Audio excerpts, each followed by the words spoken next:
امام صاحب ہم ڈیوٹی وغیرہ کی ٹینشن اور دیگر مصروفیات اور ذہنی طور پر مصروف ہونے کی وجہ سے نماز پڑھتے ہوئے نیت کرتے وقت ظہر کے بجائے عصر کا نام لے لیتے ہیں، کیا اس سے نماز ہو جائے گی یا نماز دوبارہ پڑھنی پڑے گی؟ دیکھیے، گزارش یہ ہے کہ ویسے تو نماز پڑھتے ہوئے مکمل توجہ اور انہماک کے ساتھ نماز پڑھنی چاہیے، اللہ تعالیٰ کی طرف متوجہ ہو کر نماز پڑھیں، اور نماز خشوع اور خضوع والی پڑھی جائے گی تو نماز شرف قبولیت کو پہنچے گی۔ تو اس لیے جب آپ مسجد میں آئیں تو اپنے ذہن کو، دل و دماغ کو مکمل طور پر فارغ کر کے خالی الذہن ہو کر نماز پڑھا کریں،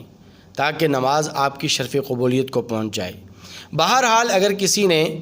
ظہر کے بجائے عصر کی نماز کی نیت زبان سے کر دی اور دل میں اس کی نیت یہ ہے کہ میں نماز جو ہے وہ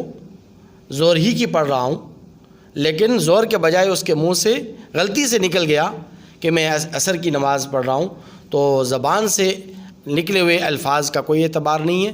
دل کی نیت کا اعتبار سے دل سے اگر آپ نے نیت صحیح کر لی، ظہر کی نیت اگر آپ کے دل و دماغ میں، آپ کے دل میں یہ نیت ہے کہ میں ظہر کی نماز پڑھ رہا ہوں، تو زبان سے نکلے ہوئے الفاظ کا کوئی اعتبار نہیں ہے، دل کی نیت کا اعتبار ہے۔